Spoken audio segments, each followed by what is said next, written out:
rappers had to walk around with their actual bank account above their head because there's Oh, too much. talk about it. Too much fucked Talk up about perception it, about how King. much money we got. Talk about it, King. Niggas don't got money like that. I've been screaming it forever, but because I'm broke, niggas don't care. Literally everybody, other than like Hove and Diddy and maybe Drake. And that's it. The rest of y'all are broke.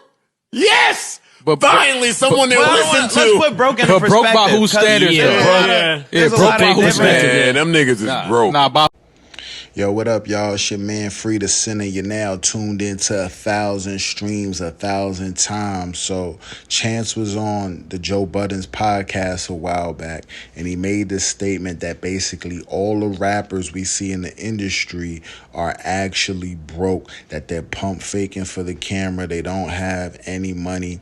And just to clarify what Chance's definition of broke, he doesn't mean that these rappers have absolutely $0 in their pocket or in their bank account. That's not what he's saying. He's basically saying that these rappers don't own any assets and their entire career, their entire brand is at the discretion of the major labels that they sign to. So many times when rappers sign to major label deals, for example, let's say you get $1 million advance, and a lot of times these rappers just sign these contracts without any lawyers or without any representation, and they don't understand that you're not keeping that full $1 million.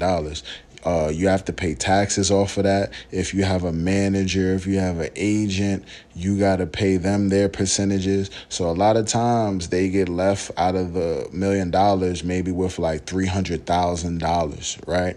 And instead of being wise and investing that $300,000, they wind up blowing it on BS like cars and jewelry and things that won't add any type of value towards their career. And then at the end, they have to pay back that $1 million, right? Even though they may have only seen 300,000 of it, they have to pay back that $1 million to the label plus interest. That's called recouping, right? So a lot of these rappers are in debt because let's say they signed to a label for a 3-album deal, right? And the label gave them $1 million.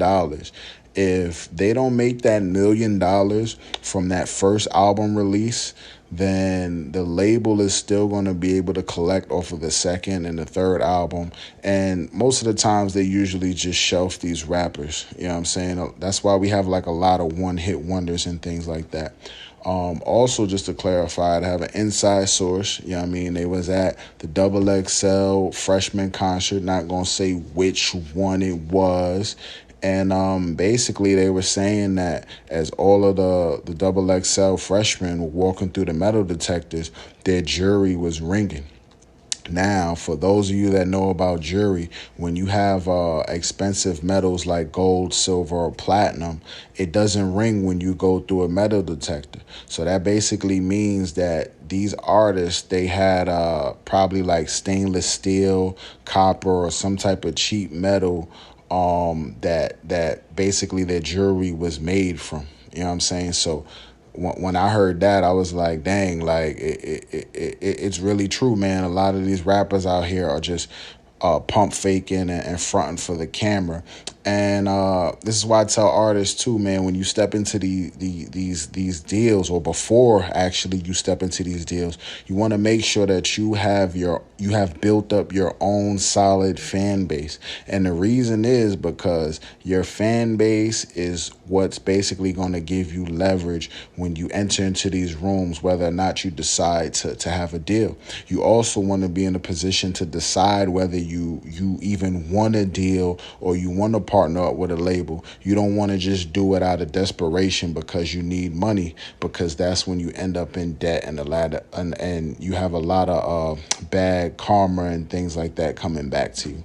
So shout out to Chance the Rapper for dropping these gems on the Joe Budden's podcast.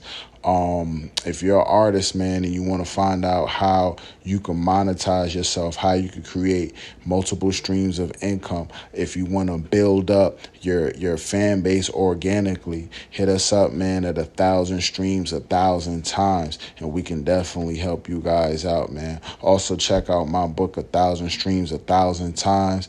And if you want to basically do it yourself, you know what I mean? I'm Free the Sinner. Peace.